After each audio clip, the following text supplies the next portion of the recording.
অবিভক্ত ভারতবর্ষে সাল 1872 বাংলা অগ্রহায়ণ মাসের 23 তারিখে বৃহত্তর কিশোরগঞ্জ জেলার কুলিয়াচ্চর উপজেলার ফরিদপুর নামক এক নির্জন গ্রামে আবির্ভাব ঘটে সুফি সাধক আবু আলী আখতার উদ্দিন শাহ কলন্দর গৌস পাকের। তার পিতার নাম মুজাফফর সরকার। 6 ভাই ও 1 বোনের মধ্যে তিনি ছিলেন সবার বড়। বাল্যকালে তিনি অতি আদর যত্নে লালিত পালিত হয়েছেন। ছেলেবেলা থেকেই তিনি ছিলেন সত্যবাদী ও ভাবুক প্রকৃতির। খুব ছেলেবেলাতেই তার মাতৃবিয়োগ ঘটে। শৈশবে কুলিয়াচ্চর থানার ওসমানপুর নামক গ্রামের ওসমানপুর মক্তবে, বর্তমানে যা প্রাথমিক বিদ্যালয়, তিনি প্রাথমিক শিক্ষা গ্রহণ করেন। অতঃপর তৎকালীন আসাম প্রদেশের, বর্তমান সিলেট জেলার কোনো এক মাদ্রাসায় কিছুদিন তিনি শিক্ষা গ্রহণ করেন এবং পরবর্তীতে কলকাতার আলিয়া মাদ্রাসায় শিক্ষা গ্রহণ করেন।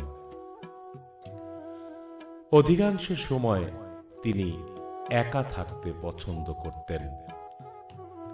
তার পিতা সন্তানের এ অবস্থা দেখে নরসিংদী জেলার গোকুলনগর গ্রামের ভূঁইয়া বাড়িতে জনাব আলী ভূঁইয়ার মেয়ের সাথে ছেলের বিবাহ দিয়ে দেন।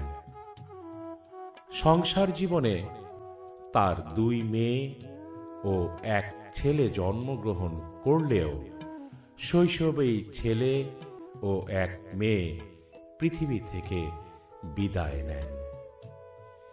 থেকে যায় একটি কন্যা সন্তান। সন্তান জন্ম হওয়ার পর সাধারণত মানুষ উৎসাহ নিয়ে ধন সম্পদের মালিক হতে চেষ্টা করেন, কিন্তু সুফি সাধক আবু আলী আখতার উদ্দিন শাহ কলন্দর গৌস পাকের কাছে দিনে দিনে সংসার জীবন অর্থহীন ও উদ্দেশ্যহীন বোঝা হিসেবে প্রতিভাত হতে থাকে। এন্ট্রান্স পাশ করে তিনি সাব রেজিস্ট্রার পদে চাকুরিতে যোগ দেওয়ার কিছুদিনের মধ্যেই ইস্তফা দিয়ে মুসাফিরের জীবন বেছে নেন। ঘুরে বেড়ান ময়মনসিংহ, কিশোরগঞ্জ ও ঢাকা জেলার বিভিন্ন মাজার দরবারে। কিছুদিন তিনি ঢাকার মিরপুরে অবস্থিত হযরত শাহ আলী বগদাদী রহমতুল্লাহ আলাইহের মাজারে কাটান। তবে উল্লেখযোগ্য সময় তিনি কাটান নারিন্দার শাহ আহসানুল্লাহ রহমতুল্লাহ আলাইহের দরবারে। উক্ত দরবারে তিনি ধর্মীয় শিক্ষক হিসেবে শিক্ষকতায় নিয়োজিত ছিলেন, কিন্তু এ শিক্ষকতা তার জ্ঞানের পিপাসাকে মেটাতে পারেনি। তিনি আবারও ফিরে গেলেন মুসাফিরের জীবনে। ঘুরতে ঘুরতে তিনি দর্শন পেলেন উপমহাদেশের প্রখ্যাত সুফি সাধক হযরত আজান গাছি রহমতুল্লাহ আলাইহের কলকাতার মানিকতলা খালের পূর্ব পারে বাগমারিতে।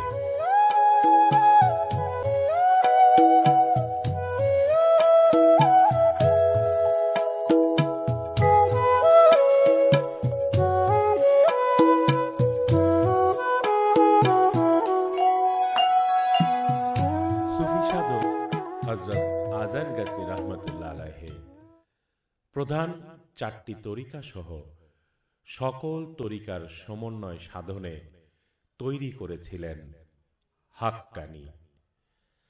হাক্কানি সকল তরিকার সারোৎসার।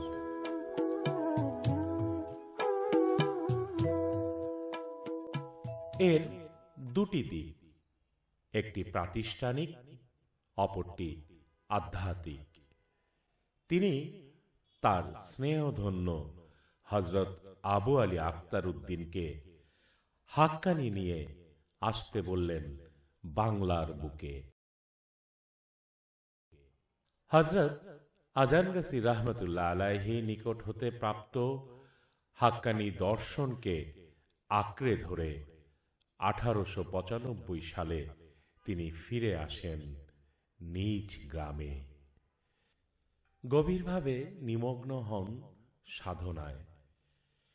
বেশিরভাগ সময় তাকে একাকী কবরস্থানে পাওয়া যেত। ওই সময় প্রায় ৫-৬ বছর তিনি অবস্থান করেন নারায়ণপুর গ্রামে। তিনি নদীর কিনার ধরে হাঁটেন, কবরস্থানে অবস্থান করেন, সারা রাত্রি দু পায়ের উপর ভর করে বসে থেকে কোরআনের বিভিন্ন আয়াতের বিশ্লেষণ করতেন তিনি। 1907 সালের দিকে 36 বছর বয়সে তার স্ত্রী বিয়োগ ঘটে। তিনি সংসারের বেড়াজাল থেকে মুক্ত হয়ে আরো কঠিন সাধনা ও রিয়াজতপূর্ণ জীবনযাপন করে নিজেকে প্রতিষ্ঠিত করেন সাধনার জগতে। ছিপছিপে হালকা গড়নের ছিলেন তিনি। সবসময় পরনে থাকত পায়জামা এবং গলায় থাকত গামছা। কখনো পাঞ্জাবি পরতেন, আবার কখনো বা পাঞ্জাবিটাকে খুলে কোমরে বেঁধে রাখতেন। একটি রুমাল 3 কোনা করে ভাঁজ করে গলায় জড়িয়ে রাখতেন। অত্যন্ত স্বল্পভাষী এবং স্বল্প আহারী ছিলেন তিনি। এমনও সময় গিয়েছে প্রায় 15 দিন তিনি শুধু চা বিস্কিট খেয়েই কাটিয়েছেন। খাবার দেওয়া হলে 3 আঙ্গুলে পরপর 3 বার মুখে তুলে আর খেতেন।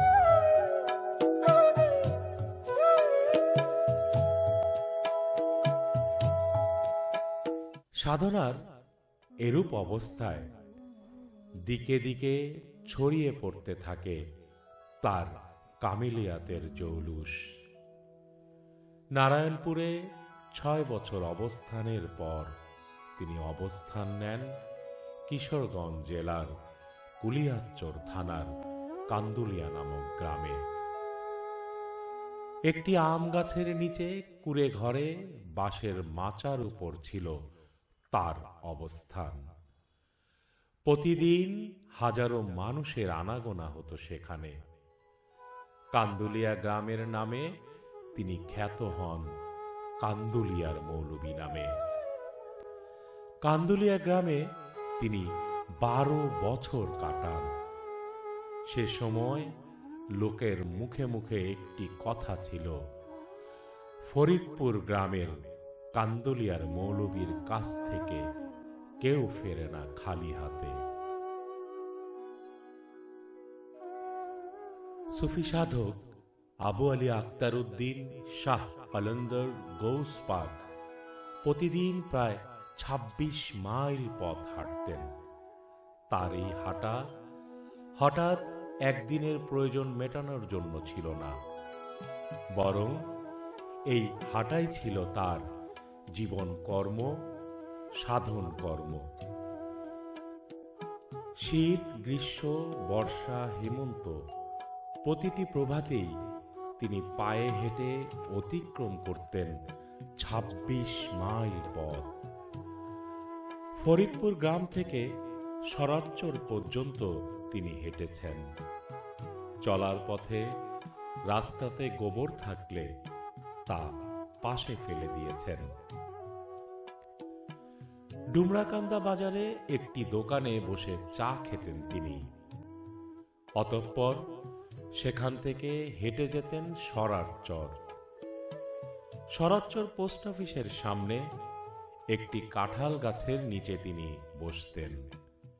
চা খেতেন, পোস্ট অফিসের কর্মচারীদের প্রতিটি দিন তারিখ ও সময় জিজ্ঞাসা করতেন।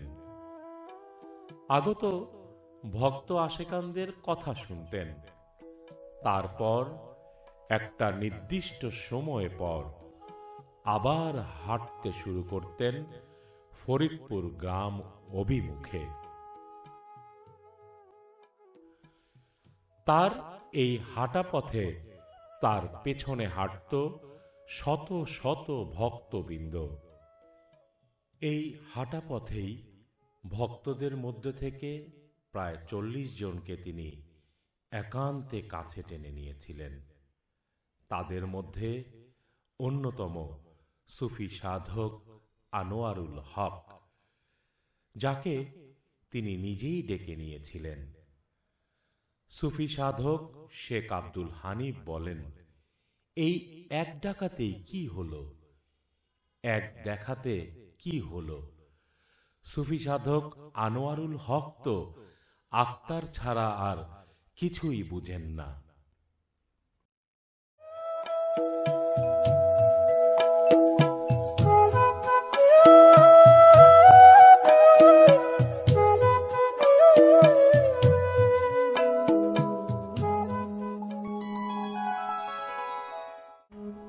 সত্য মানুষকুল শিরোমণি সুফি সাধক শেখ আব্দুল হানিফ বলেন, সুফি সাধক আবু আলী আক্তার উদ্দিন শাহ কলন্দর গৌস পাক খালি পায়ে যাতায়াতে প্রতিদিন ২৬ মাইল পথ, কোনো কোনো সময় ৩০ মাইল পথও হেঁটেছেন। তার আধ্যাত্মিক সাধনার জীবন ৭৫ বছর। সত্য মানুষ শেখ আব্দুল হানিফ বলেন, ১৮৭২ সাল হতে ১৯৮৩, ১১১ বছরের মধ্যে ৭৫ বছর হচ্ছে তার আধ্যাত্মিক সাধনার জগৎ। আধ্যাত্মিকতার জগতে ওই সময় সত্যের কোন রূপটি তিনি দেখিয়ে গেলেন, কোন কোন বৈশিষ্ট্য তিনি সত্যের স্রোতধারায় যোগ করলেন।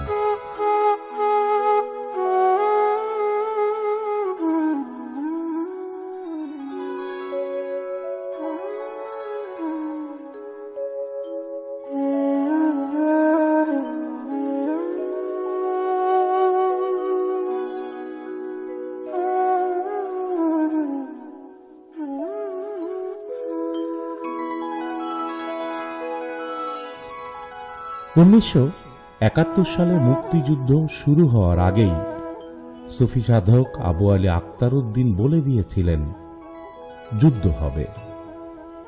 আরো বলেছিলেন ঢাকায় সারেন্ডার হবে।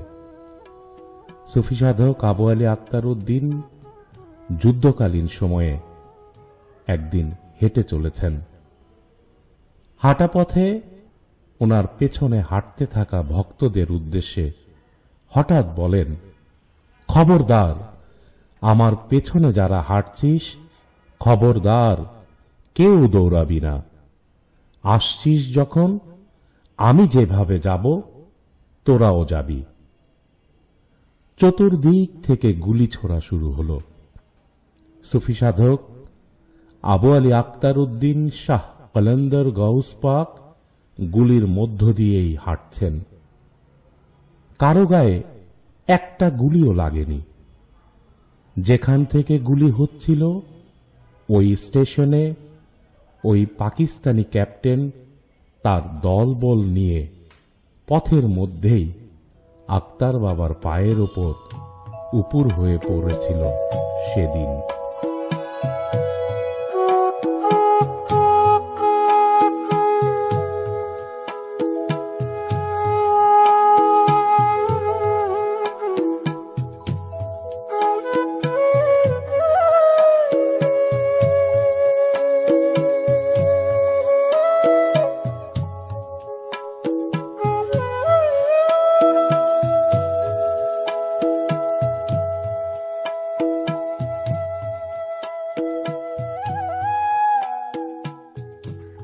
ভক্তদের মধ্যেই সুফি সাধক আবু আলী আক্তার উদ্দিন শাহ কলন্দর গৌসপাকের এক ভক্ত নাম লিখিয়েছিলেন আল বদর অথবা আল শামস এরকম একটিতে।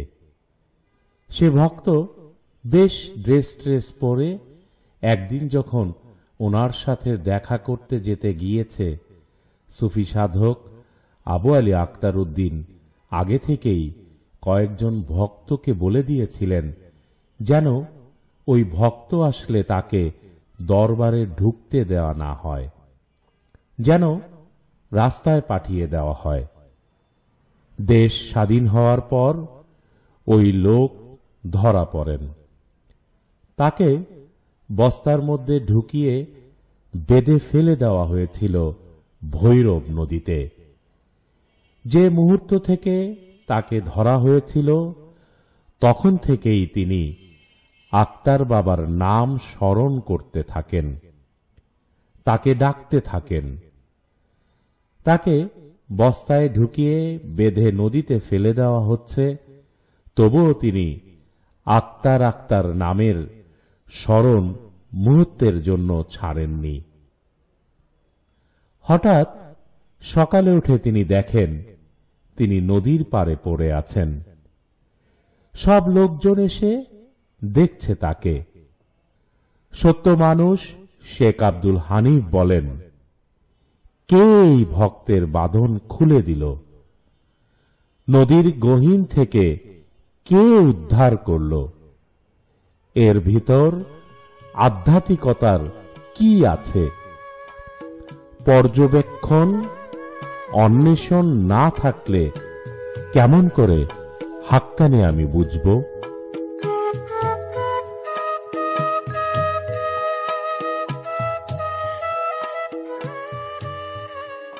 সুফি সাধক আবু আলী আক্তার উদ্দিন একটা সময়তে নারকলের মালাতে টানা হুক্কা খেতেন।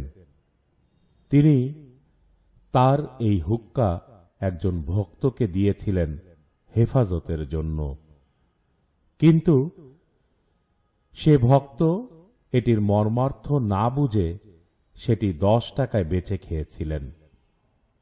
পরবর্তীতে সে তার গুরু ভাই সুফি সাধক আনোয়ারুল হকের নিকট শরৎচর দরবারে একটি অনুষ্ঠানে গিয়ে বলেন, আনার ভাই, আমাকে কিছু দিয়ে যান। সাধক আনোয়ারুল হক বলেন, ক্যারে, কান্দুলিয়ার মৌলবী তো কাউরে গরিব রেখে যায়নি, আপনাকে তো একটা হুক্কা দিয়ে গিয়েছিল, ওইটা হেফাজত করলে আপনার 3টা জেনারেশন তো কোনো অভাব হতো না।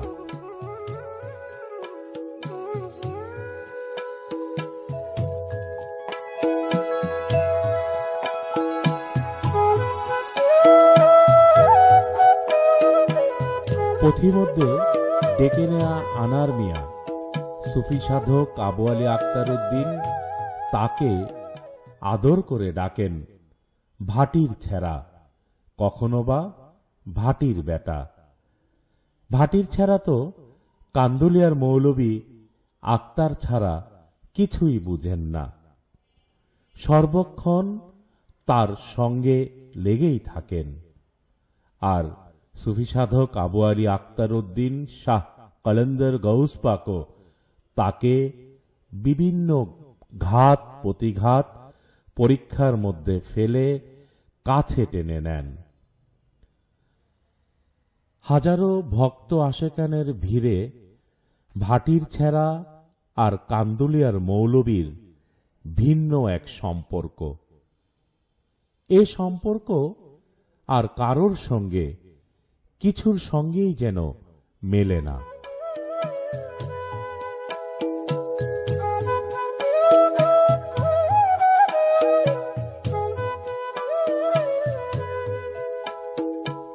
সুফি সাধক আনোয়ারুল হক বস্তা ভরে সরু চাল পাঠিয়ে দিতেন সরকার বাড়িতে।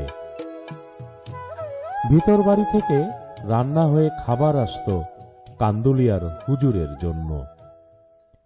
বেশিরভাগ সময়ে তিনি না খেয়ে থাকতেন। মন চাইলে দিন 15 পর 3 আঙ্গুলে 3 বার, কখনো বা 7 বার খাবার তুলে মুখে দিতেন। দেখা যেত বস্তায় বস্তায় সরু চাল আসলেও হুজুরের জন্য বরাদ্দ থাকত মোটা চাল। আবার ভাটির ছেঁড়া কাঁঠাল খেতে ভালোবাসে বলে আগত সবচেয়ে ভালো কাঁঠালটি আলাদা করে রেখে বাকি সব অন্যান্যদের মধ্যে বিলিয়ে দিতেন। চোখের ইশারায় ভাটির ছেঁড়াকে ভেতর ঘরে বসে কাঁঠাল খেতে বলতেন। ভাটির ছেঁড়াও নিজে অল্প কিছু খেয়ে অন্যান্যদের মধ্যে তা বিলিয়ে দিতেন। 12 বছর কান্দুলিয়া গ্রামে কাটিয়ে ফরিদপুর গ্রামে সরকার বাড়ির বৈঠকখানার ঘরটিতে তিনি দরবার করেন এবং বৈঠকখানার সাথে লাগোয়া বারান্দায় তিনি বসতেন। ভক্তদের নিয়ে আসা উপঢৌকন টাকা পয়সা সরকার বাড়ির লোকদের নিতে নিষেধ করতেন, বরং বেশিরভাগ সময় আগত ভক্ত আশেকানদের মধ্যেই তিনি সেগুলো বিলিয়ে দিতেন। সুফি সাধক শেখ আব্দুল হানিফ বলেন, সুফি সাধক আবু আলী আক্তার উদ্দিন শাহ কলন্দর গৌস পাক জীবনের একটা পর্যায়ে 80টি মহিষ ও একটি হরিণ জবাই করে দরবারে অনুষ্ঠান করেছেন। সেই ব্যক্তিত্ব, সেই সাধক 103 বছরে হানিফ যখন দেখল কে গেছে, কোথায় বসবে, কি খাবে, কোনো খেয়াল নেই, তিনি তার জগতে আছেন। সত্য মানুষ শেখ আব্দুল হানিফ বলেন, হাক্কানি হওয়ার পথের যাত্রীদের এখানে গবেষণার জায়গা আছে, এখান থেকে পাওয়ারও জায়গা আছে।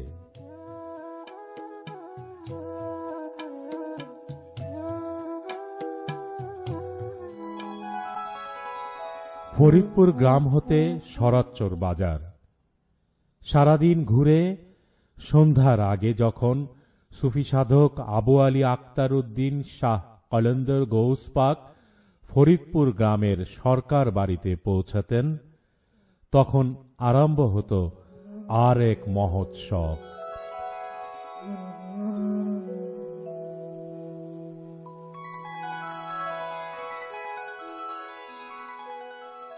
সরকার বাড়ির বৈঠকখানা ঘরটি ছিল তার দরবার। টিনের ঘর, ভিতরে ছিল একটি চৌকি পাতা। বৈঠকখানার সাথে একটি বারান্দা, তার সামনে উঠান। বারান্দা ছিল উঠান হতে খুব বেশি হলে 6 ইঞ্চি উঁচু। এই বারান্দাতে যেখানে তিনি বসতেন সেখানেই মাতৃগর্ভে শিশুরা যেভাবে থাকে সেভাবে শুয়ে বিশ্রাম নিতেন। তার বসার জায়গাটিতে বিছানো থাকত কাঁথা, যা ছিল তার আসন। বৈঠকখানার ঘরটিতে যেখানে চৌকি পাতা থাকত, কখনো বিশ্রাম নেয়ার প্রয়োজন মনে করলে অথবা ভক্তদের কাছ থেকে দূরে থাকার প্রয়োজন মনে করলে তিনি ওই চৌকিতে শুয়ে বিশ্রাম নিতেন। অবশ্য একসঙ্গে 4 ঘন্টার বেশি কোনো দিনই তিনি বিশ্রাম নেননি তার সাধনা জীবনে।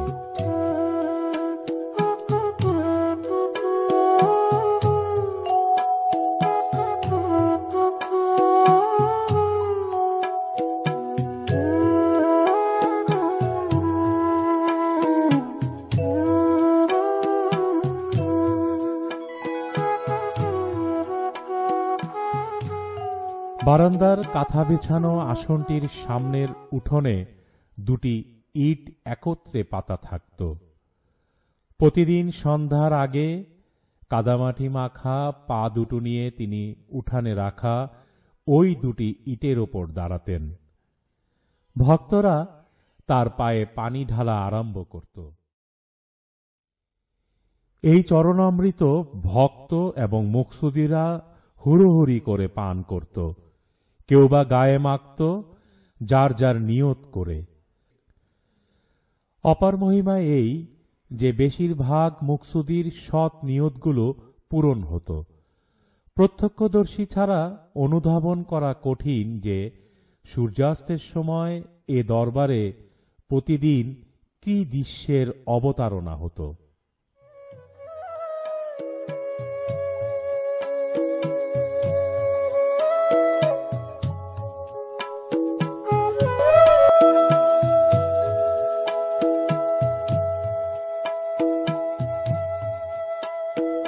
পা ধোয়ানোর পর বারান্দায় তার আসনে বসার সময় ভক্তদের মাঝে প্রতিযোগিতা শুরু হতো। কে কার গামছা দিয়ে তার পা মুছে দিবে। এ সময় ছোট্ট শিশুর মতো চুপচাপ নির্বিকার দাঁড়িয়ে থাকতেন তিনি। পা মোছা হয়ে গেলে আসনে দুপায়ের উপর ভর করে উবু হয়ে বসতেন। তখন চতুর্দিকে মোমবাতি ও আগরবাতি জ্বালিয়ে পরিবেশটাকে আরো ভাব গম্ভীর করে তুলত ভক্তরা।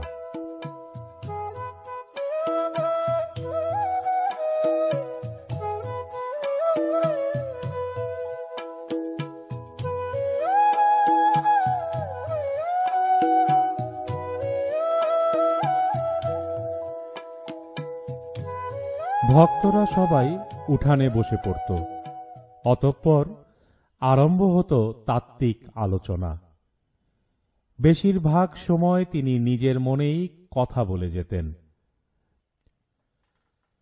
তবে ভক্তদের মধ্যে যারা একনিষ্ঠভাবে শুনতেন তারা জ্ঞানের সন্ধান পেয়েছেন।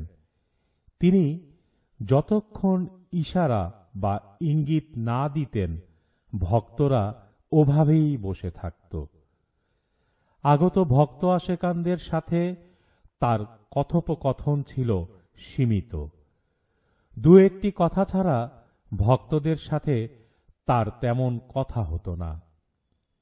আয়েন, বয়েন, যায়েন, খাওন এরূপ দু একটা কথাই বলতেন। তবে ভক্তরা তার সামনে বসে মনে মনে কোনো আশা বা মকসুদ করে নিয়ত করলে তা পূরণ হয়ে যেত।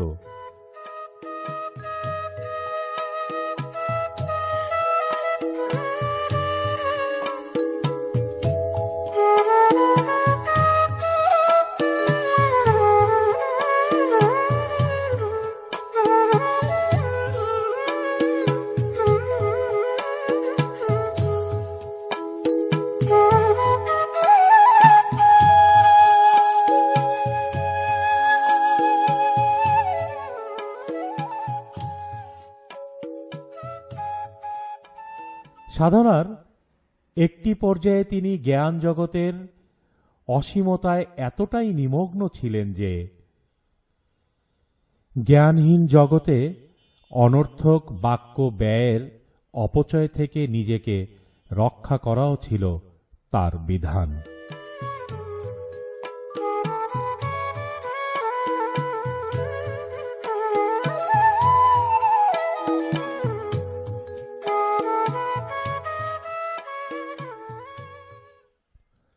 সুফি সাধক শেখ আব্দুল হানিফ বলেন, প্রায় ৭৫ বছর আধ্যাত্মিক জগতে বিচরণ করে নেতৃত্ব দিয়ে সুফি সাধক আবু আলী আক্তার উদ্দিন শাহ কলন্দর গৌস পাক ৪০ জনকে মনোনীত করেছিলেন। তাদের মধ্যে প্রত্যেকেই তাদের উপর ন্যস্ত কর্মকাণ্ড নিয়ে তার সঙ্গে সম্পর্ক করেছেন।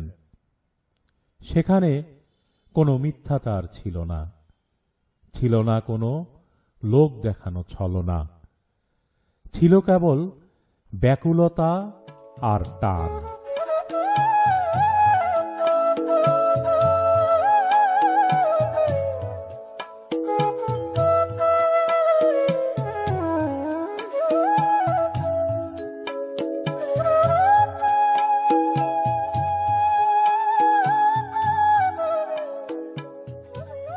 সুফি সাধক আবু আলী আক্তার উদ্দিন তার ভক্তদেরকে বিভিন্ন ঘাত প্রতিঘাত, হুকুম আর পরীক্ষার মধ্য দিয়ে পরখ করে নিয়েছেন। শাহ আব্দুর রহমানও ছিলেন এমনই একজন। একদিন সুফি সাধক আবু আলী আক্তার উদ্দিন বসে আছেন, সামনে ভক্তরা। দূরে একটি কাঁঠাল গাছ। কাঁঠাল গাছের একটি ডাল একটু উঠে আবার বেঁকে হেলান দিয়ে উঠেছিল। সেই ডালে মোমবাতি জ্বালাত ভক্তরা। হঠাৎ ডাক পড়ল শাহ আব্দুর রহমানের। ডাক পড়ল আক্তার বাবার এক ভক্ত পণ্ডিত মশায়ের। আর ডাক পড়ল ভাটিছাড়া সুফি সাধক আনোয়ারুল হকের। ইশারায় তিনজনকে ওই কাঁঠাল গাছের ডালটি দেখিয়ে বললেন, মোমবাতি তিনটা ওইখানে জ্বালায়া দিলে। তিনজনকেই মোমবাতি দেওয়া হলো জ্বালানোর জন্য। দেখা গেল পণ্ডিত মশাইয়ের মোমবাতিটি চারানির মতো জ্বলে নিভে গেছে। শাহ আব্দুর রহমানের মোমবাতিটি চারানির মতো বাকি থাকতে নিভে গেছে। আর ভাটিছাড়ার মোমবাতিটি পুরোপুরি জ্বলে চতুর্দিকে গলিত মোম ছড়িয়ে যাবার পরও জ্বলতেই থাকল।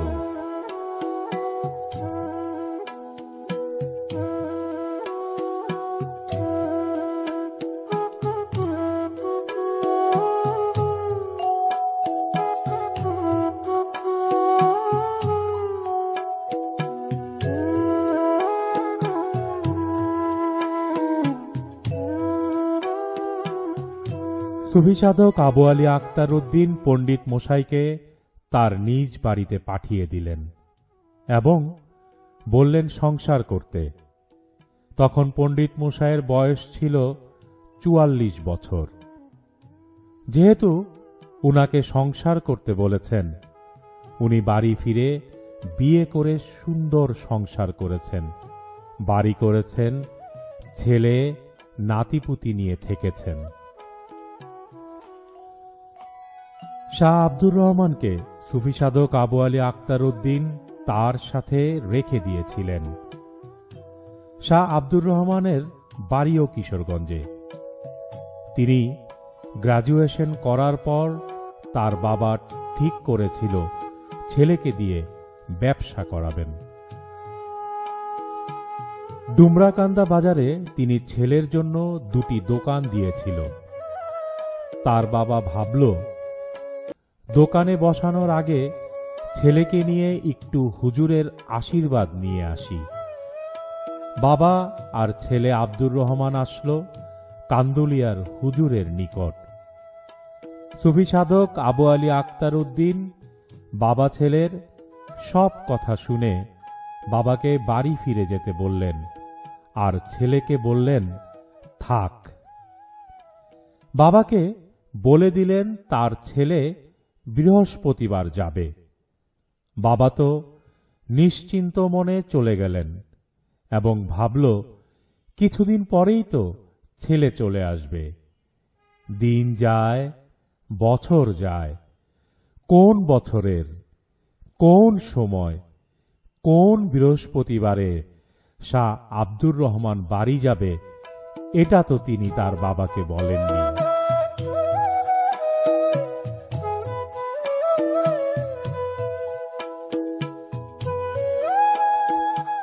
শাহ আব্দুর রহমান দরবারে থেকে গেলেন এবং দরবারের যা কিছু আছে A to Z সব কিছুর দায়িত্ব তিনি নিয়ে নিলেন। সুফি সাধক শেখ আব্দুল হানিফ বলেন, সুফি সাধক আবু আলী আক্তার উদ্দিনের সেবা থেকে আরম্ভ করে দরবারের সব কিছুর নেতৃত্ব ছিল শাহ আব্দুর রহমানের। সুফি সাধক আনোয়ারুল হকও তার গুরু ভাইয়ের প্রতি সব সময় ছিলেন কৃতজ্ঞ এবং তিনি বলতেন, রহমান ভাই সাব তো আমারে আক্তার চিনাইছে। এক্ষেত্রে সুফি সাধক শেখ আব্দুল হানিফ বলেন, সুফি সাধক আনোয়ারুল হক আর শাহ আব্দুর রহমান ছিলেন হরিহর আত্মা।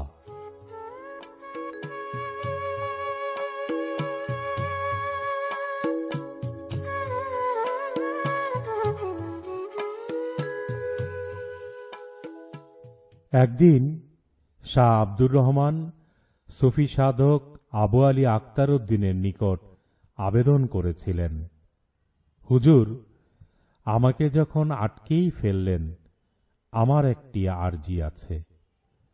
আপনার আগে আমি যেন দুনিয়া থেকে যাই। সেদিন সুফি সাধক আবু আলী আখতারউদ্দিন তার এই ভক্তের আরজি মঞ্জুর করেছিলেন এবং তিনি লোকান্তরিত হওয়ার বছর দুয়েক আগেই শাহ আব্দুর রহমান লোকান্তরিত হন।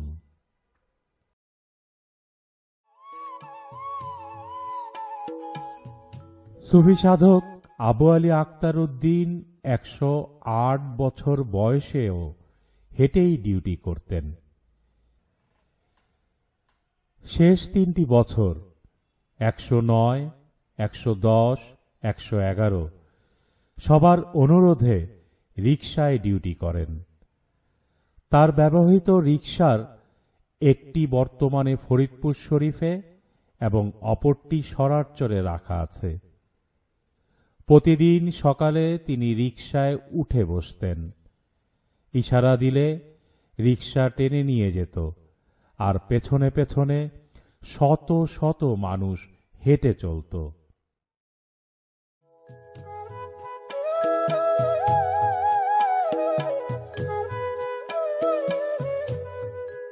প্রতিদিনের মতো সেদিনও তিনি রিকশায় উঠেছেন। তখন একজন দৌড়ে এসে বলল, হুজুর, রহমান ভাই সাহেবের খুব খারাপ অবস্থা। উনি উত্তর দিলেন, না না, ওই মোড়টা ঘুরলে তারপর। রিকশা যখন দরবারের রাস্তা ছেড়ে মোড় ঘুরল, দরবারের মধ্য থেকে খবর আসলো রহমান ভাই সাহেব চলে গেছেন। শাহ আব্দুর রহমান তার নিজ বাড়ি আগরপুর কিশোরগঞ্জে শায়িত আছেন। যেদিন তিনি তার বাড়িতে গেলেন, দিনটি ছিল বৃহস্পতিবার। সুফি সাধক শেখ আব্দুল হানিফ বলেন, এ কেমন সম্পর্ক, এ কেমন সংযোগ!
তিনি হাঁটছেন, শুধুই সামনের দিকে হাঁটা।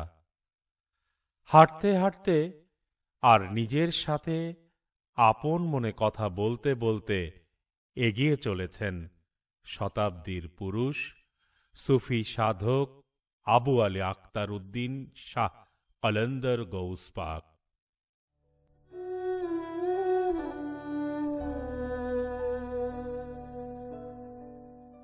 এই চলাপথেই আরও এক কিশোর বালক নজরে পড়ে সুফি সাধক আবু আলী আক্তার উদ্দিনের। বালকটি তার নিজের বাড়ির দরজায় দাঁড়িয়েছিল। চলার পথে হঠাৎ বালকটির দিকে তাকিয়ে দাঁড়িয়ে পড়েন তিনি। বালকটিও মন্ত্রমুগ্ধের মতো আক্তার বাবার পিছু নেয়। নাম তার দেওয়ান আব্দুল খালেক।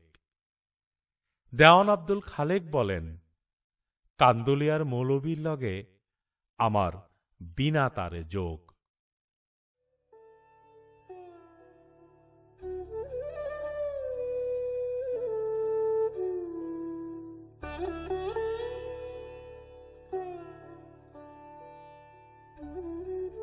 আব্দুল খালেক তার বাল্যকাল থেকেই কান্দুলিয়ার হুজুরের সাথে থেকেছেন। সেই যে প্রথম দেখায় বাড়ি ছেড়েছিলেন, তারপর আর বাড়িমুখ হননি। হুকুম ছিল বাড়িতে না যাওয়ার। দেওয়ান আব্দুল খালেকের বাড়ি জামালপুর গ্রাম, কিশোরগঞ্জে। সকলের কাছে তিনি জামালপুরের শাহ সাহেব নামে পরিচিত। সুফি সাধক আনোয়ারুল হকের সাথে তার ছিল আত্মিক সম্পর্ক। দুই গুরু ভাই মিলে আক্তার বাবার অনেক ডিউটি সম্পূর্ণ করেছেন।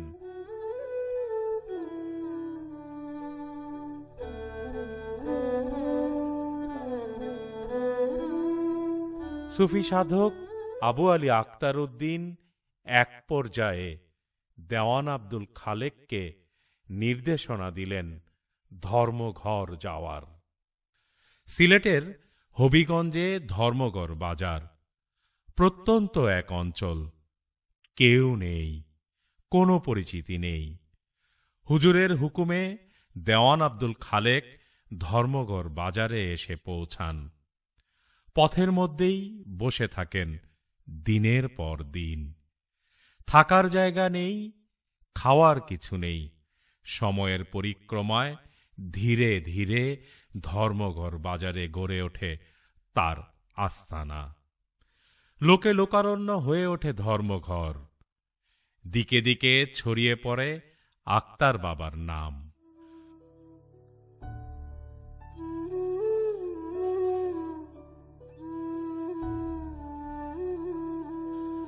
সুফি সাধক শেখ আব্দুল হানিফকে তিনি অত্যন্ত স্নেহ করতেন। 2003 সালের 13 জুন সুফি সাধক আবু আলী আক্তার উদ্দিনের এই সুযোগ্য উত্তরসূরি পরম শ্রদ্ধেয় সুফি সাধক দেওয়ান আব্দুল খালেক মিরপুর আস্তানা শরীফের নবদিগন্তের দ্বার উদ্ঘাটন করেন। নবীন সাজে নতুন বেশে মিরপুর আস্তানা শরীফের নবদিগন্তের দ্বার উদ্ঘাটন হয়েছিল সেদিন প্রবীণেরই হাত ধরে। সুফি সাধক দেওয়ান আব্দুল খালেক ঘরমুখী, সংসারমুখী হননি কোনো দিন। 2006 সালের 27 জুন বিকেল 5:55 তিনি লোকান্তরিত হন কিশোরগঞ্জ জেলার জামালপুর গ্রামের নিজ বাড়িতে, তার রওজা শরীফ। 2006 সালের 27 জুন সুফি সাধক শেখ আব্দুল হানিফ এই দিনটিকে উল্লেখ করে বলেন, turning point of my life. অবশ্যই সত্য মানুষ গবেষকদের জন্য এই জায়গাটা গবেষণার। সর্বত্যাগী সাধক আবু আলী আক্তার উদ্দিন তার অনুসারীদের শিক্ষা দিয়েছেন আত্মজ্ঞান অর্জনের উপায়, দীক্ষা দিয়েছেন সততা ও ত্যাগ।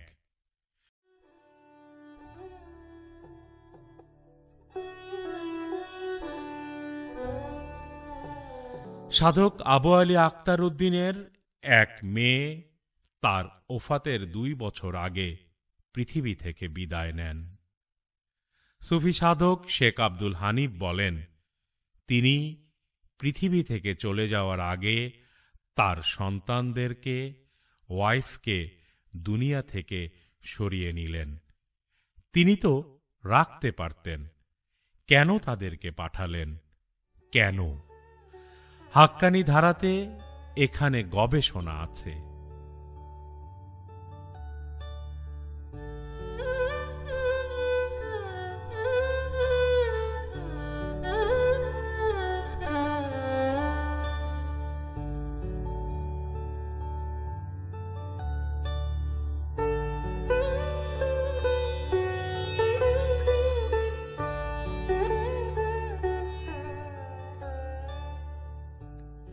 একবার দরবারে থাকা অবস্থায় ভাটির ছেঁড়া তথা সুফি সাধক আনোয়ারুল হকের ভীষণ জ্বর, গা যেন পুড়ে যাচ্ছে। দরবারের ভাইয়েরা হুজুরকে জানালেন। আক্তার বাবা সরকার বাড়ির অদূরবর্তী শ্যাওলাপড়া পুকুরে তাকে কোমর পর্যন্ত ডুবে থাকার নির্দেশ দিলেন। কনকনে শীতের মধ্যে বরফ ঠান্ডা পানিতে ভাটির ছেঁড়া উথাল পাথাল জ্বর নিয়ে নেমে পড়লেন। হুকুম হয়েছে পানিতে নামার, ওঠার তো হুকুম নাই। দিন যায়, রাত যায়, ভাটির ছেঁড়া পুকুরে ডুবেই থাকেন। একটা পর্যায়ে পুকুরে ছোট্ট ছোট্ট মাছেরা এসে তাকে ঠোকরানো শুরু করে, তবুও তিনি অবিচল ডুবেই থাকেন। 3-4 দিন পর পুনরায় হুকুম হলে তিনি পানি থেকে উঠে আসেন। দুজনারই ঠোঁটের কোণে মৃদু হাসি।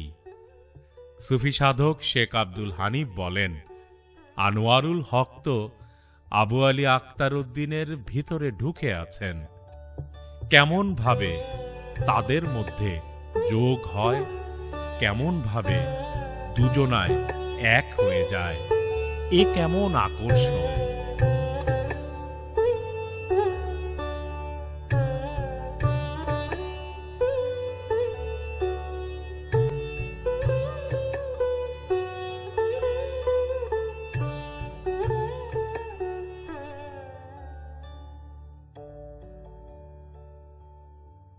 সরকার বাড়ির উঠানে প্রতি ওয়াক্তে আজান হতো, সালাতও হতো। সুফি সাধক আবু আলী আক্তার উদ্দিন সবাইকে সালাতের তাগিদ দিতেন, কিন্তু কেউ কোনোদিন তাকে সশরীরে সালাতে দাঁড়াতে দেখেননি। তথাকথিত গ্রামের কিছু শরিয়তি মানুষ তার বিরুদ্ধে চক্রান্ত শুরু করে এবং নানানভাবে ফতোয়া দিয়ে তাকে কাফের আখ্যা দেওয়ার চেষ্টা করে। তিনি নিশ্চুপ, 2 পায়ের উপর উবু হয়ে বসে থাকেন তার ধিয়ানে। মারেফতের অতীন্দ্রিয়, প্রজ্ঞাজাত দিব্য জ্ঞান ভাণ্ডার নিয়ে যিনি বসে থাকেন, তাকে বোঝার সাধ্য কার? এক শুক্রবারে সুফি সাধক আবু আলী আক্তার উদ্দিন গৌস পাক তার দরবারে বসে আছেন। এমন সময় কতিপয় তথাকথিত আলেম দুপুর 12টার দিকে তার কাছে আসেন এবং তার সাথে অবস্থান করতে থাকেন। জুম্মার সময় অতিবাহিত হওয়ার পর তারা সাধককে প্রশ্ন করলেন, হুজুর, আপনি জুম্মার নামাজ পড়লেন না? আমরা তো আপনাকে পরীক্ষা করার জন্য এসেছি, তাহলে আপনি কি শরীয়ত মানেন না? তিনি নিশ্চুপ। ভক্তদের মধ্যে গুঞ্জন। দরবারে 300-400 ভক্ত মুকসুদি উপস্থিত সেদিন। সবাই পরিস্থিতি দেখছেন। এভাবে প্রায় ঘণ্টাখানিক সময় কেটে গেল। 2 ভক্ত মুসল্লি গ্রামের মসজিদে জুম্মার নামাজ পড়ে দরবারের দিকে আসছেন। একজনের মাথায় ধামাতে ভাত ও অন্যজনের মাথায় হাঁড়িতে তরকারি। তারা দরবারে এসে প্রথমেই হুজুরের নিকট ক্ষমা চাইলেন দেরি হওয়ার জন্য। ভক্তদের মধ্যে একজন এগিয়ে এসে জিজ্ঞেস করলেন, ব্যাপার কি? তাদের দুজনের মধ্য থেকে একজন উত্তরে বললেন, হুজুর আমাদের সাথে জুম্মার সালাত আদায় করার পর হুকুম দিলেন, দরবারে মেহমান আছে, কিছু খাওন আনলে। এ কথা বলে হুজুর চলে আসেন। মেহমানদের জন্য বাড়িতে গিয়ে আমাদের খাবার আনতে একটু বেশি দেরি হয়ে গেছে। এ কথা শুনে তথাকথিত আলেমরা হতবাক। সুফি সাধক আবু আলী আক্তার উদ্দিন তাদেরকে আপ্যায়ন করে বিদায় দিলেন।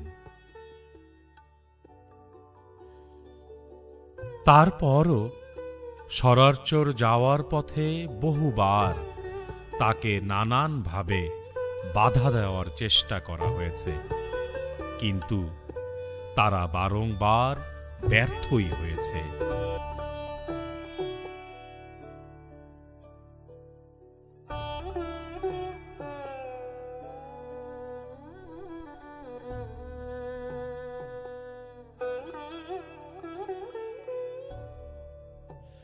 সুফি সাধক শেখ আব্দুল হানিফ বলেন, সত্যের ধারা শুরু হয়েছে মানুষ প্রজাতি জন্মের পর থেকে। মানব প্রজাতির কিভাবে উৎপত্তি, কেমনভাবে পৃথিবীতে এসেছে, এটা যেমন বিজ্ঞান এখনো পর্যন্ত বার করতে পারেনি, তেমনি কোন কোণের সঙ্গে যোগ সংযোগ সংঘর্ষে একটা মানুষ প্রজাতি এসেছে এটাও বার হয়নি। কিন্তু এই মানুষের মধ্যে যে সত্য বয়ে আসছে এটা ধ্রুব সত্য।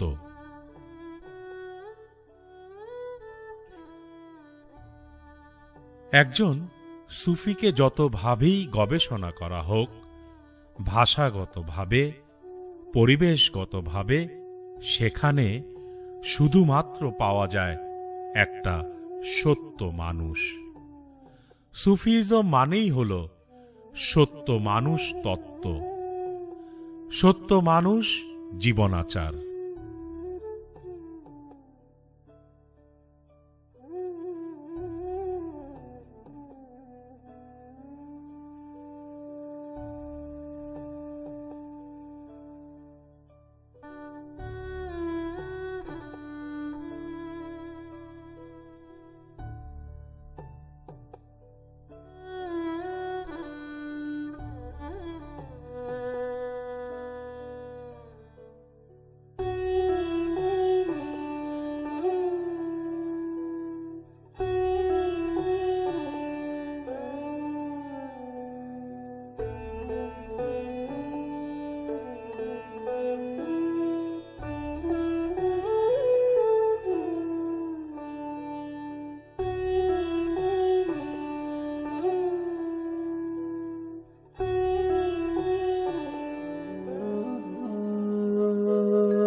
হালকা গড়নের সাধারণের চেয়েও সাধারণভাবে গাছের নিচে কুঁড়ে ঘরের বাঁশের মাচার উপরে দু পায়ের ওপর উবু হয়ে বসে থাকা উপমহাদেশের প্রখ্যাত সাধক পুরুষ আবু আলী আক্তার উদ্দিন। তার গুরু সুফি সাধক হজরত আজান গাছি রহমতুল্লাহ আলাইহের নির্দেশনাতে বাংলার বুকে হাক্কানি আদর্শকে প্রতিষ্ঠা করেন।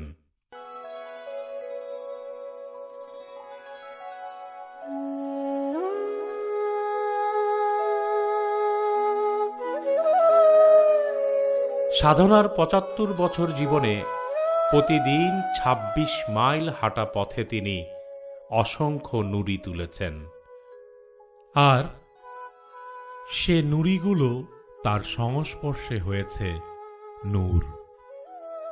দিকে দিকে ছড়িয়ে চলেছে আলো, যা বহমান। হাক্কানী দর্শন ও তরিকা সম্বন্ধে সর্বদিকের ইঙ্গিত দিয়ে গেছেন তিনি তার জীবনাচরণে।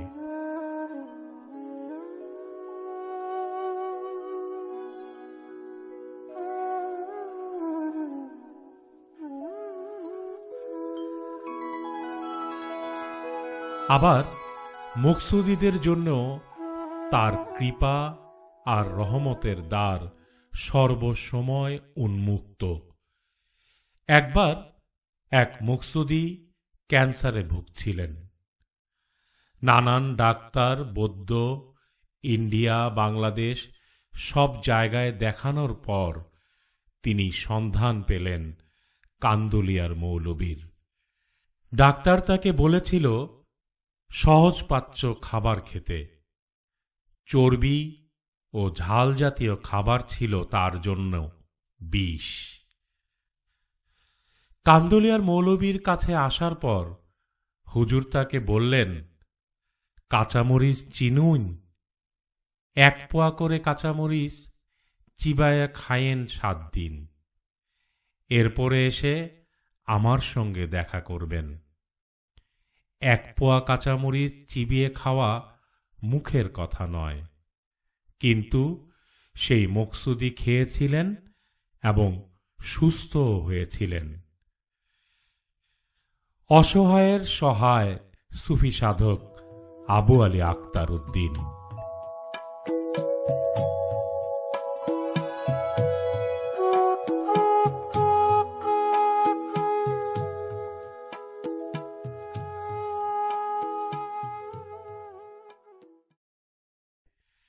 সুফি সাধক শেখ আব্দুল হানিফ বলেন, যেখানে সকল কিছুর শেষ, সেখান থেকেই অলিয়া উলিয়াদের খেলা শুরু হয়।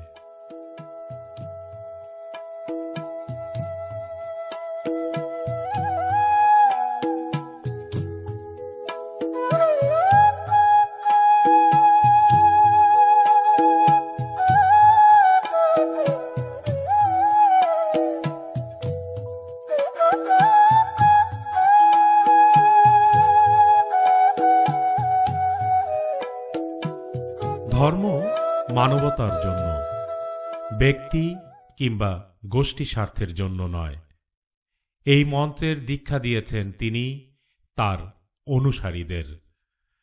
ধর্মকে ধারণ করে হতে হয় ধার্মিক। ধার্মিক তিনিই যিনি সত্য ও জ্ঞানের ধারক। হাক্কানী সবার ঊর্ধ্বে সেই মানুষকে মূল্য দেয় যিনি এক সত্যকে ধারণ করেছেন। সুফি সাধক শেখ আব্দুল হানিফ বলেন, যারা হাক্কানী হওয়ার পথের যাত্রী হতে চাইবে তাদেরকে কর্মের মধ্য দিয়েই যেতে হবে। আর এটা ধ্রুব সত্য, সম্পর্ক হয় কর্মের মধ্য দিয়ে। তার প্রমাণ আমরা পাই সত্য মানুষকুলের জীবন অন্বেষায়।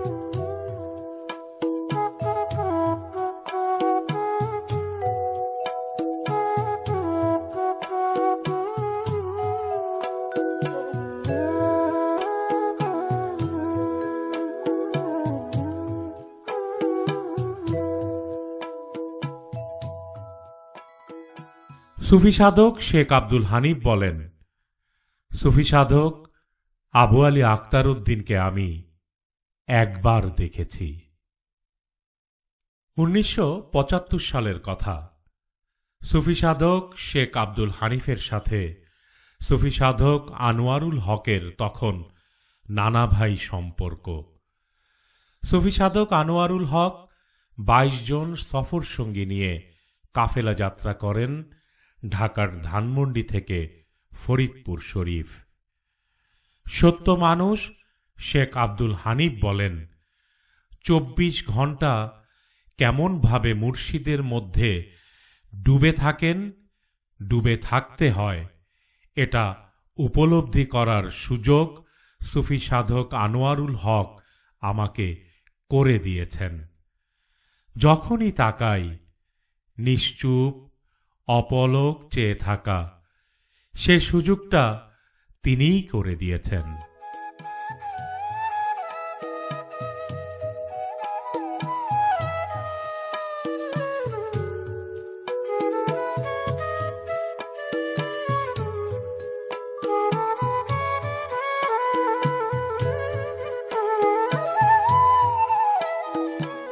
1975 সালে সুফি সাধক শেখ আব্দুল হানিফ যখন কাফেলাতে যান, সে সময় সুফি সাধক আবু আলী আক্তার উদ্দিনের বয়স 103।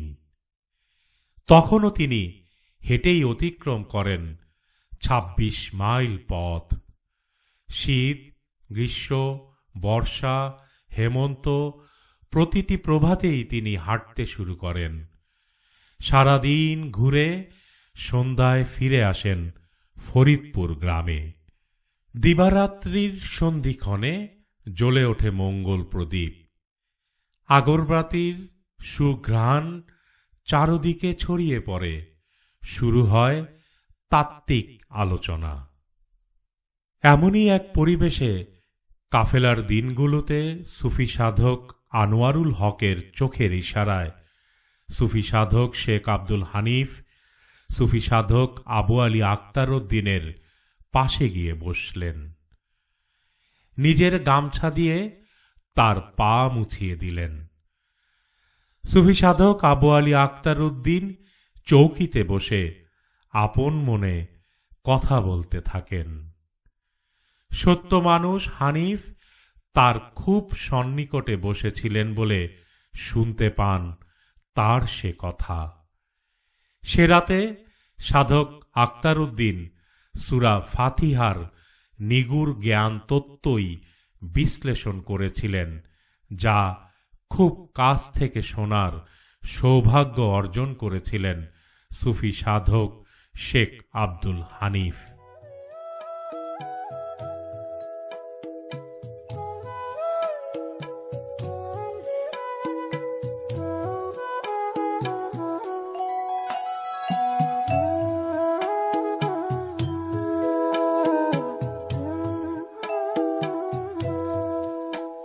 মাঝরাতে আক্তার বাবা বললেন, চা খাওন।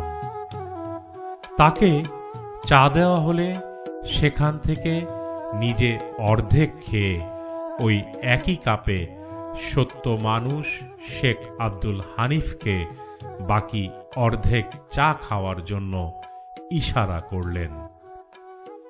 এ এক অমূল্য প্রাপ্তি।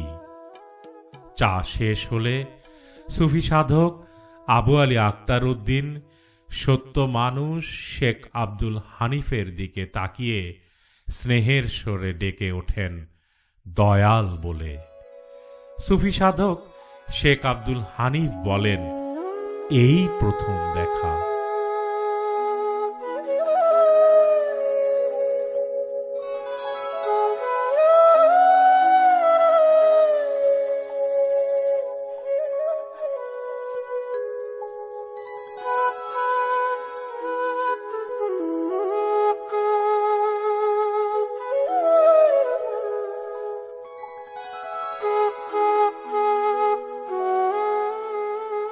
দিন বয়ে যায়। গধূলি বেলা শেষে সূর্য ডুবে যাবার তারা। সময়কে যেন আর ধরে রাখা যায় না। পরন্ত বিকেল ইঙ্গিত দেয় বেলা শেষের। 1983 সালের এপ্রিলের দিকে সুফি সাধক শেখ আব্দুল হানিফ কোনো এক অদ্ভুত তাড়নায় সৌদি আরব থেকে ছুটে আসেন ঢাকায়। এ প্রসঙ্গে তিনি বলেন, কেন ওই সময় ছুটে আসলাম, টান পড়ল জানি না। সৌদি আরব থেকে আসার সময় তিনি 4 শিশি মেশকে আম্বর আতর, যা তিনি হায়দ্রাবাদ থেকে আনিয়েছিলেন তার মালিক সুফি সাধক আনোয়ারুল হকের জন্য, সেগুলোও তিনি নিয়ে আসলেন। একটি শিশি তিনি নিজে স্যাম্পল হিসাবে ব্যবহার করেছিলেন। আর 3টি শিশি ছিল তার মালিককে দেয়ার জন্য। কিন্তু যেদিন তিনি ধানমন্ডি দরবারে গিয়েছিলেন সেদিন 3টি শিশি না নিয়ে শুধুমাত্র 1টি শিশি নিয়ে গিয়েছিলেন তার মালিককে দেয়ার জন্য। কেন তিনি শুধু 1টি শিশি আতর তার মালিকের জন্য নিয়ে গিয়েছিলেন তার উত্তরও সেদিন তার জানা ছিল না। সুফি সাধক শেখ আব্দুল হানিফ বলেন, আমার এ আচরণে নিজেকেই নিজে প্রশ্নবিদ্ধ করেছিলাম সেদিন।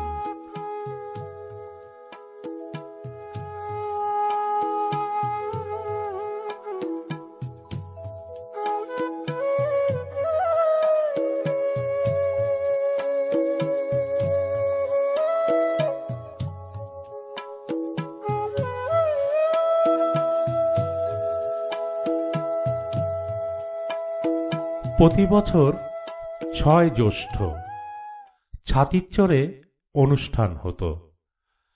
ছাতিরচর সুফি সাধক আনোয়ারুল হক এর প্রথম দরবার শরীফ।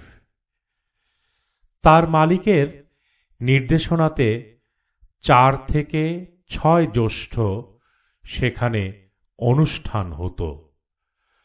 সুফি সাধক আনোয়ারুল হক তার ভক্ত আশেকানদের নিয়ে 4 জ্যৈষ্ঠ রওনা দিবেন ছাতিরচরের উদ্দেশ্যে। এমনটাই পরিকল্পনা করা ছিল সেইবার। সত্য মানুষ শেখ আব্দুল হানিফ যেহেতু ঢাকায় আছেন, তিনিও কাফেলায় যাবেন। পরিকল্পনা অনুযায়ী সত্য মানুষ শেখ আব্দুল হানিফ সহ অন্যান্যরা যারা কাফেলা যাত্রী হবেন তারা সকলে কাফেলার প্রস্তুতি নিচ্ছিলেন।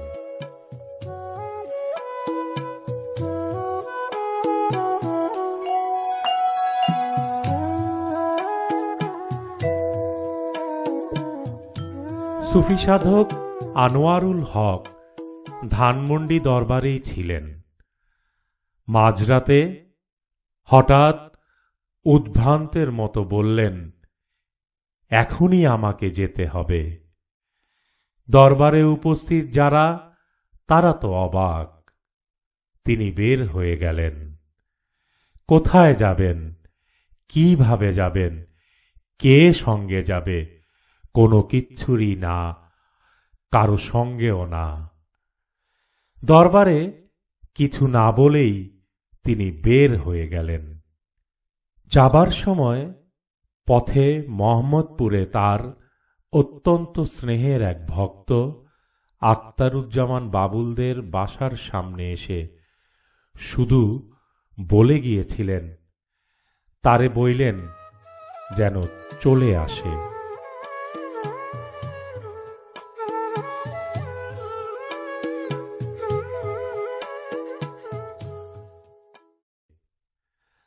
আখতারুজ্জামান বাবুলের সাথে সত্য মানুষ শেখ আব্দুল হানিফের দুনিয়াদারিতে শালা দুলাভাই সম্পর্ক।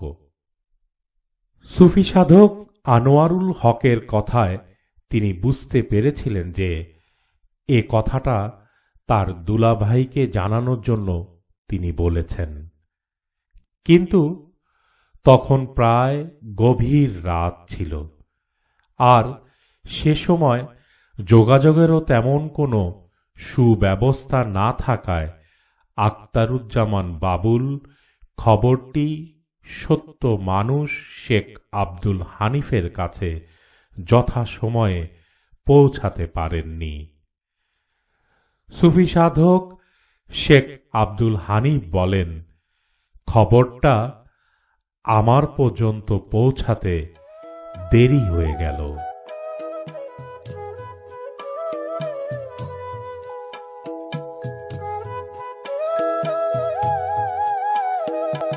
সুফি সাধক আনোয়ারুল হক সুফি সাধক আবু আলী আক্তার উদ্দিনের প্রেমের সমীকরণ ভিন্ন এক গতির, এক অভিন্ন ধারার। সুফি সাধক আবু আলী আক্তার উদ্দিন ভাটির ছেঁড়াকে দেখে বললেন, আমার কাপড়টা খুলে দিলে। ভাটির ছেঁড়া হাত জোর করে বললেন, আমি পারতাম না। সুফি সাধক আবু আলী আক্তার উদ্দিন কিছু না বলেও যেন অনেক কথা বলে দিয়েছিলেন তারই সুযোগ্য উত্তরসূরিকে।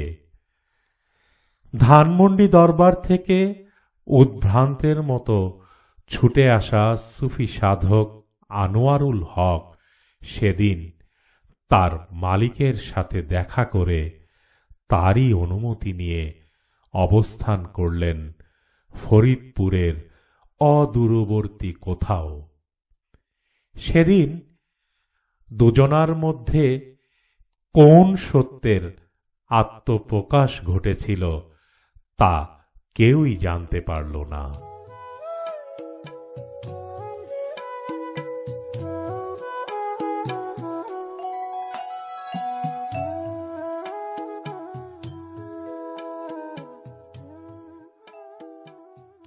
সুফি সাধক আবু আলী আক্তার উদ্দিন তার জীবদ্দশার 111 বছরের মধ্যে শেষ 3টি বছর অর্থাৎ 109, 110 ও 111তম বছর তার ভক্তদের বিশেষ অনুরোধে রিকশায় করে প্রতিদিন 26 মাইল পথ ডিউটি করতেন। 4 জ্যৈষ্ঠ 1330 বঙ্গাব্দ, 18 মে 1983 প্রতিদিনের মতোই সুফি সাধক আবু আলী আক্তার উদ্দিন ফরিদপুর থেকে সরারচর যাওয়ার উদ্দেশ্যে তার রিকশায় উঠে বসলেন। সময় গড়িয়ে গেল, কিন্তু তিনি রিকশাগাড়ি টানার অনুমতি দিচ্ছেন না। দরবারে উপস্থিত শত শত সফর সঙ্গী সকলেই রিকশাকে ঘিরে দাঁড়িয়ে আছেন। হুজুরের রিকশা চলা শুরু হলে তারাও হেঁটে হুজুরের পিছু নেবেন, কিন্তু কান্দুলিয়ার হুজুর সেদিন রিকশা টানার অনুমতি দিলেন না। তিনি রিকশায় বসে তার ডান দিক থেকে বাম দিক পর্যন্ত সবার দিকে একবার তাকালেন। তার চোখ দিয়ে পানি গড়িয়ে পড়ল। তারপর তিনি মাথা নিচু করে চোখ বন্ধ করে ফেললেন রিকশার উপরেই। 4 জ্যৈষ্ঠ ওয়্যারলেসের মাধ্যমে ঢাকায় খবর আসলো সুফি সাধক আবু আলী আক্তার উদ্দিন লোকান্তরিত হয়েছেন। সুফি সাধক শেখ আব্দুল হানিফ বলেন, এখান থেকে শুরু আর এক অধ্যায়।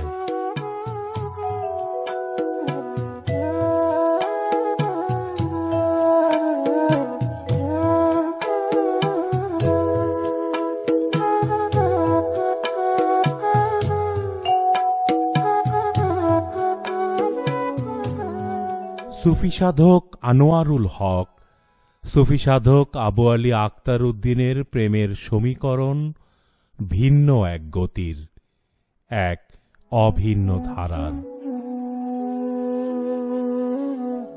1983 সালের 18 মে 1390 বঙ্গাব্দের 4 জ্যৈষ্ঠ সুফি সাধক আবু আলী আক্তার উদ্দিন লোকান্তরিত হওয়ার খবর পেয়ে সুফি সাধক শেখ আব্দুল হানিফ রওনা দিলেন কিশোরগঞ্জের ফরিদপুর গ্রামের উদ্দেশ্যে। এ প্রসঙ্গে তিনি বলেন, কিছুই জানি না, আমি চিনি না কোন পথে যাব।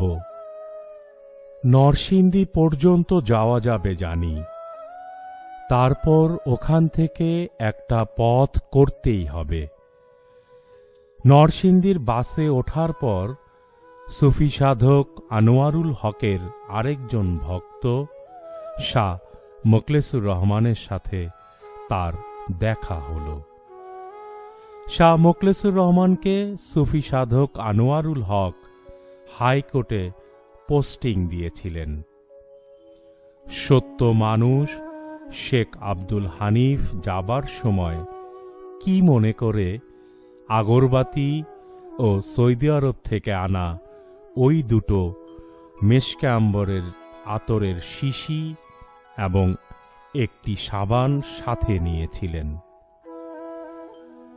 সত্য মানুষ শেখ আব্দুল হানিফ এবং শাহ মোখলেসুর রহমান দুজনেই ফরিদপুর শরীফ পৌঁছালেন।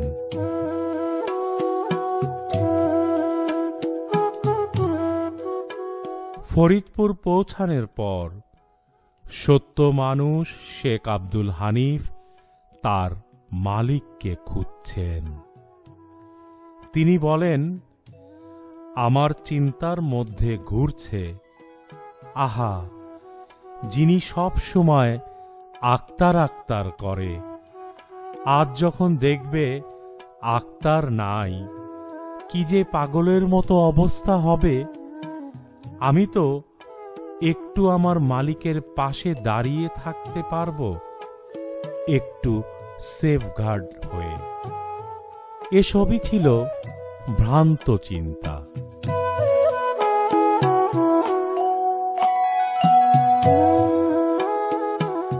সত্য মানুষ শেখ আব্দুল হানিফের অতৃপ্ত দুটি চোখ খুঁজে ফিরছে তার মালিককে। অন্যদিকে সুফি সাধক আবু আলী আক্তার উদ্দিনকে গোসল করিয়ে শামিয়ানা খাটিয়ে বেড়া দিয়ে ঘিরে রাখা হয়েছে। শত শত ভক্ত আশেকান শ্রদ্ধা নিবেদন করছেন। সত্য মানুষ শেখ আব্দুল হানিফ তার নিয়ে আসা সাবানটি একজনের হাতে দিলেন, আর মেশকে আম্বরের শিশি দুটো খুলে ছিটিয়ে দিলেন তার চারপাশে নিজ হাতে।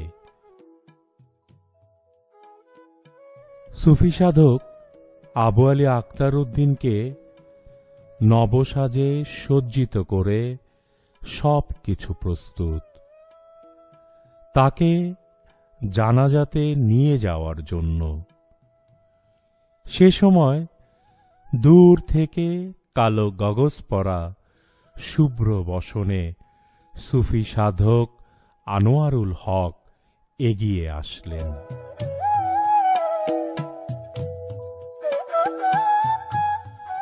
সত্য মানুষ শেখ আব্দুল হানিফ বলেন, আমরা দাঁড়িয়ে আছি, সকলে অপেক্ষা করছি কখন আমার মালিক আসবেন। দূর থেকে দেখতে পেলাম চোখে পুরো কালো গগস পরা সাদা শুভ্র বসনে আমার মালিক কাছে এসে জিজ্ঞেস করলেন, শিশি দুটা আনছেন? জি, ওটা দিয়ে দিছি। আমার ভেবাচাকা খাওয়া আশ্চর্য উত্তর। মালিক জিজ্ঞেস করলেন, এত দেরি করলেন যে? আমি তো খবর দিয়ে আসছি। আসলে তো শেষের দু একটা কথা শুনতে পারতেন।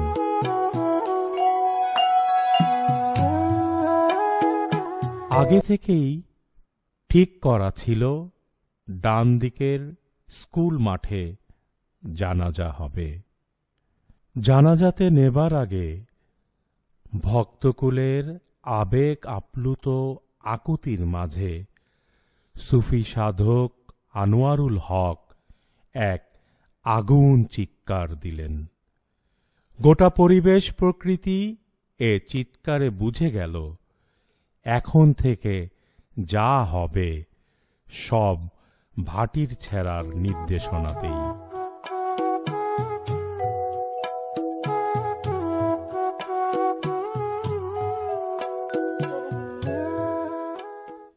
ডান দিকের স্কুল মাঠে তার জানাজা হল। অতঃপর তাকে শোয়ানো হল। আকাশ ভেঙে ঝড় বৃষ্টি আরম্ভ হল। সবাই টিন দিয়ে ধরে চারপাশ ঘিরে রাখল। এ ঝড় বৃষ্টির মাঝেই সুফি সাধক আবু আলী আক্তার উদ্দিনকে শোয়ানো হল। প্রকৃতির তুমুল আত্মচিৎকারে, ঘন বর্ষণে হৃদয়ের অব্যক্ত ব্যথার চিৎকারটুকু যেন মিলেমিশে একাকার হয়ে গেল। প্রবল বর্ষণের পর একসময় প্রকৃতিও শান্ত হল।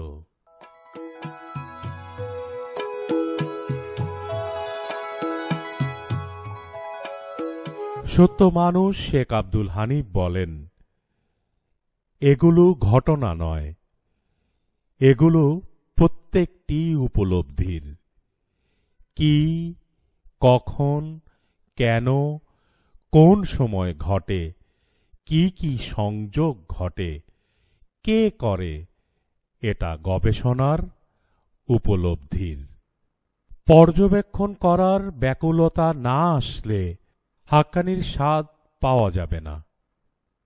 যিনি ধানমন্ডিতে বসে থেকে হঠাৎ বলেছেন, এখনই আমাকে যেতে হবে, এ কেমন ব্যাকুলতা, এ কেমন সম্পর্কের টান, এ কেমন সংযোগ।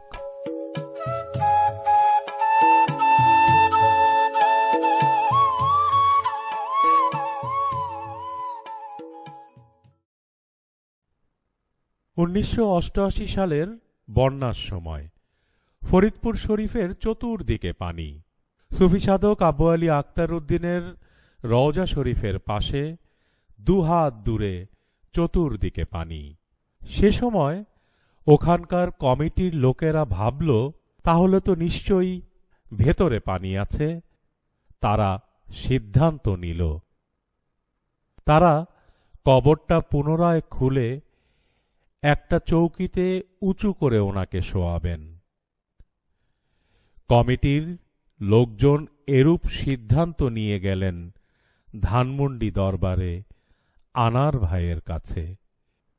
কমিটির 2-3 জন প্রতিনিধি এসে বললেন, আনার ভাই, আমরা সিদ্ধান্ত নিছি যে রাতের বেলা আমরা ওনার রওজা খুলব, উনাকে খুলে চৌকির উপরে উঁচু করে শোয়ায় দিয়ে আবার বন্ধ করে দেব। সুফি সাধক আনোয়ারুল হক তাদেরকে বলেন, করুইনগা, আপনাদের যা খুশি তাই করুইনগা, আমি ইতানের মধ্যে নাই। সুফি সাধক আনোয়ারুল হক অনুমতি না দিলেও 1988 সালে 5 বছর পর কমিটির ভক্তরা রাতের বেলা ফরিদপুর গ্রামে কারফিউ দিয়ে যখন কবর খুলেছেন, দেখে ভেতরে কোনো পানি নাই, কিছুই নাই। ওনারা যেভাবে শোয়ায়ে দিয়েছিলেন 5 বছর আগে, তেমনি। একবার শুধু তারা টর্চ মারতে পেরেছিলেন। এরপর যা অবস্থা হয়, ভক্তরা তাড়াতাড়ি বন্ধ করে দিয়ে ওখান থেকে সরে আসে। সুফি সাধক শেখ আব্দুল হানিফ বলেন, কি নিদর্শন রেখে গেলেন সুফি সাধক আবু আলী আক্তার উদ্দিন।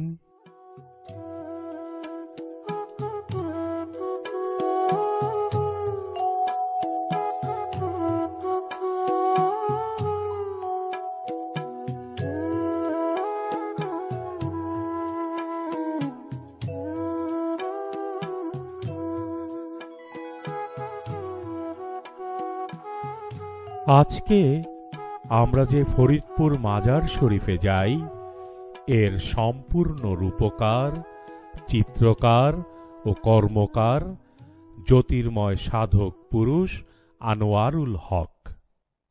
সুফি সাধক আবু আলী আখতার উদ্দিন তার জীবদ্দশায় তার ছোট ভাই মোহাম্মদ আজিম উদ্দিন সরকারকে এ জায়গার রক্ষণাবেক্ষণের ইঙ্গিত দিয়েছিলেন। তিনি লোকান্তরিত হওয়ার পর সুফি সাধক আনোয়ারুল হকের নির্দেশে মোহাম্মদ আজিম উদ্দিন সরকার এ রওজা শরীফের দেখাশোনার দায়িত্ব গ্রহণ করেন। সময়ের সাথে সাথে প্রকৃতি, পরিবেশ, ব্যক্তি এসবেরই পরিবর্তন ঘটে, থেমে থাকে না কিছুই। পরিবর্তনের ধারায় হাক্কানি আরও সুগঠিত, প্রজ্বলিত হয়ে যোগ্য উত্তরসূরির হাত ধরে আধ্যাত্মিক এবং প্রাতিষ্ঠানিক দুটো দিকেই এগিয়ে চলে। এ পরিবর্তনের চক্রে 1995 সালে সুফি সাধক আনোয়ারুল হক তার প্রধান ভাবশিষ্য সুফি সাধক শেখ আব্দুল হানিফ সহ আরও কয়েকজনকে নিয়ে আজকের ফরিদপুর মাজার শরীফের ভিত্তিপ্রস্তর স্থাপন করেন।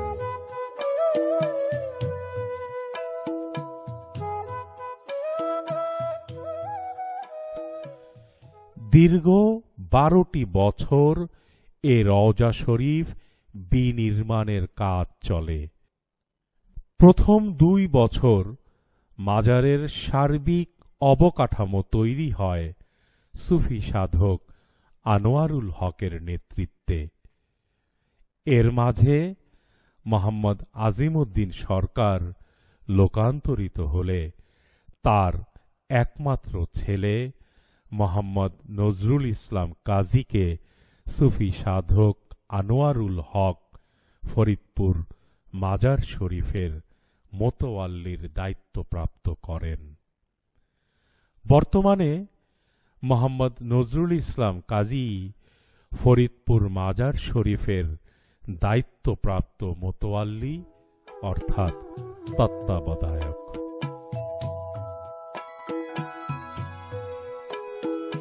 সুফি সাধক আনোয়ারুল হক কখনো নিজে উপস্থিত থেকে আবার কখনো সুফি সাধক শেখ আব্দুল হানিফ এবং সুফি সাধক কামরুল হাসানকে দায়িত্ব দিয়েছেন ফরিদপুর শরীফের বিনির্মাণের সকল কার্যক্রম দেখাশোনার।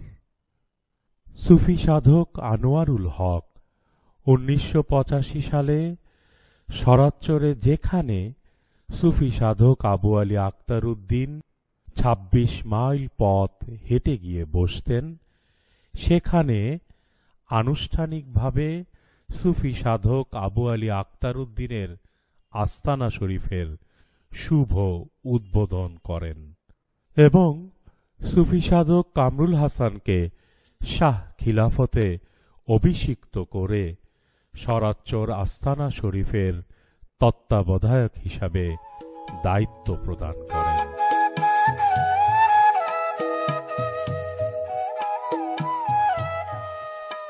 সুফি সাধক কামরুল হাসান শুধু তার মালিকের নির্দেশে ফরিদপুর মাজার শরীফ নির্মাণের সময়ই ভূমিকা রাখেননি, তিনি তার স্নেহের গুরু ভাই সুফি সাধক শেখ আব্দুল হানিফের ইঙ্গিতে বর্তমান চাঁদপুর শরীফের অবকাঠামো নির্মাণেও এক অনন্য ভূমিকা পালন করেছেন।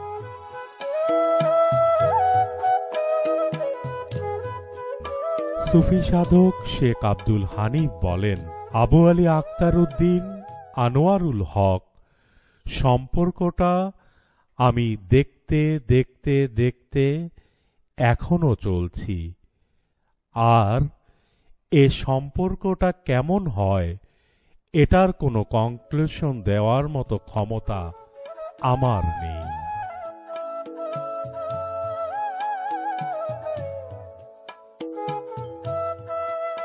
একজন সাধক কোন পর্যায়ে আছেন এটি তার পরের অবস্থানগুলো দেখলে বোঝা যায়। আজকের ফরিদপুর শরীফ তারই এক উজ্জ্বল দৃষ্টান্ত।